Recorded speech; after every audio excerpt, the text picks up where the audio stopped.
This interview with Ozzy is somewhere around mid-1983, right before Bark at the Moon is coming out. It's not. It's not for me. We just go in, we just do it, and it's taken away from us. It's the powers that be. So you ever put it out? But I think it's got to damage their album. I don't know why they just don't wait for about 6 or 8 months and put it out then. You know? Because I've heard some of it. It sounds pretty good. So you have no control over something like that? I do. I've got a contractual commitment to a record company. And the original idea for this album was going to be half of it was going to be my stuff with Randy playing on it. We recorded it, but when Randy got killed, I decided to shelve it. And they said, well, we've got to get a live album. So I said, well, I might as well just do a show of classics. You know? And to be perfect, I'm surprised. I mean, I'm thrilled about the success of it naturally, but I just thought, I didn't think it would be as big as it's got. I wasn't expecting it to, but I'm not complaining. I mean, this is the morbid thing to say, but do you think because of Randy's death that maybe the sales of the record? Not at all, because it's instantly recognisable that Randy's not playing on it. Brad Gillis is playing on it. And they're like a 1980s version of the classic stuff that they did with Sabbath, you know.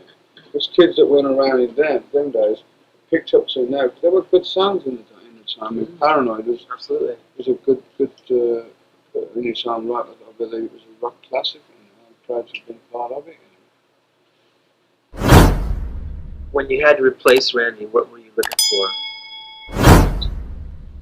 To be perfectly honest, it's only now that I'm replacing Randy because Brad Gillis just I got in touch with him through a guy called Pat Thrall, who was a friend of Brad Gillis, and he was Pat Thrall used to play with Tommy Aldridge. Right. And Pat Thrall put me onto Brad. Brad said that he'd help me out to finish the commitment of the tour and do this album with me. And then Brad's got his own band together. And, you know, I heard Brad's doing real well with his own band. Good luck to him.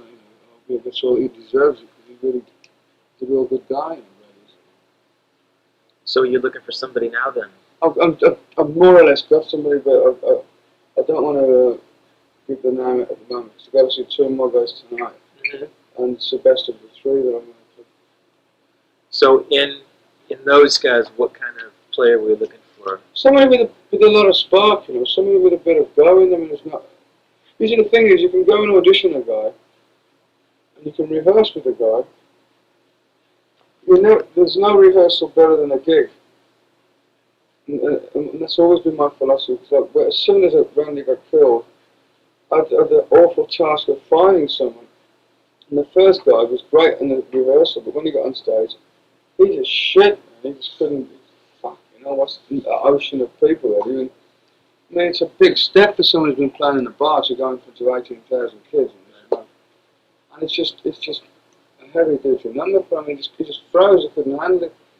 I mean, that's the hardest battle. The hardest battle is to find a guy, and as equally as hard as finding the guy is whether the guy can sort of handle the situation that he's got to go get in, what he's got to do. And to find the 2, and like with Randy was like a gem to find because of the thing that he was a great player, great personality, a great performer, and he loved being on stage. You know, which is a unique combination. It was a natural.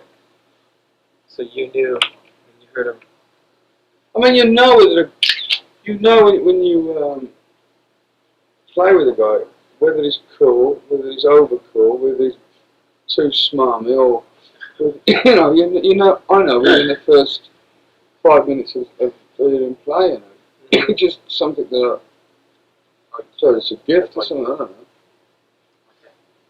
Was there any kind of that magic when you first found Randy, as there might have been like when Sabbath was together in the early days? Randy was the most refreshing player. And I mean, after leaving Sabbath, I've been living in an ocean of depression for sort of so long because I knew that I had to move, but I was afraid to because of what I was going to move, and I couldn't leave. I had to get fired because I would give them such a hard time. They just fired me, and it's like I want to leave, but I don't want to leave. So I've got to get someone to shove me out that door. You know? and that's what actually happened. And I'm out now. What am I going to do? In actual fact, it all started at this very hotel, the park. Really? I met Randy here. I lived here for 3 months after leaving Sabbath. And when I met Randy and heard him play, I just knew instantly that I hadn't finished the end of my career. And then, in one respect, my whole life was just beginning again. And but when the big God turns around and says it's about time another kick up the arse, it's time to go.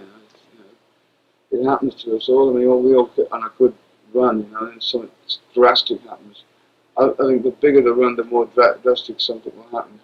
It'll slow you back down, because otherwise you just disintegrate into a flash. So when you put your first solo record together, what kinds of things did you have in mind? I mean, how did you want to present? Well, I mean, being as I was a vocalist with Black Sabbath for so long, I was setting a sort of a set way of writing, and so I tried to sort of change it around. Not like a formula that I had was like, I'd get a guitar riff, I'd sing a melody line and get some words around it and work it out. This time we'd get a title and work around the title and then put it all together. It was a new angle and it works. Because when somebody gets on a hit formula, they hate to break away from it because it's been a hit formula for so long. I'm never I'll never try anything apart from like going like sort of brass and all that sort of thing. That's not for me. So I was going to do the style of music. But I think the reason why, the only thing I can see that kept you going, I went right back to basics, whereas Sabbath got out of control in the studio towards the end of the days with me. They wouldn't let it go if it had a few little loose ends. But I think people like to hear a guitar player make a slight mistake, so that it sounds like it's a human being playing instead of a robot, because that's the way it was going for them. And I thought, well, how can we reproduce that on stage? So the last Sabbath albums were very, very just depressing for me. I mean, it was just doing it for the sake of what I could get off the record company, to do it and live off and just get fat on beer and just put a record out. Nobody was really interested in promoting it. Nobody was interested in getting out there working it on the road. And it's like, as much as it's a good record, you've got to get out of your backside and do something with it. You've got to sort of let people know you've got an album out there. Never Say Die was your last album, so I didn't finish it either. I mean, Bill Woodford did the last track. I spoke there. I just walked out. I couldn't stand it anymore.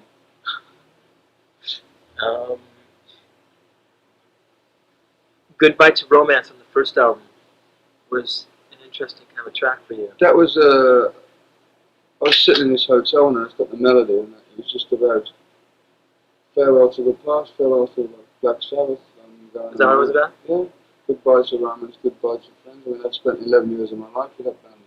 Do you see doing more types of those types of tunes? Well, I mean, if it's good for me, if it feels good at the time, I'll do it, But I want to still do the, down to a sort of spine curlers. I love that. Have you given any thought to your next studio album? Yeah, it's going to be called Bark at the Moon. Really? Mm-hmm. Can you talk at all about? Well, it's going to be like like an eerie kind of a. I want to get a kind of an eerie beginning, like the beginning of Sabbath, the first Sabbath album. That kind of a thing. Right. I go straight in with it. Yeah. That's the idea, like howling wolves and things. What's the band on the album? Tommy Alders is permanently with me, but yes, I can't really name the rest of the bands. So I'm just about to get them today. Oh, actually, so you haven't done any recording yet? Oh no. Tracks have been written?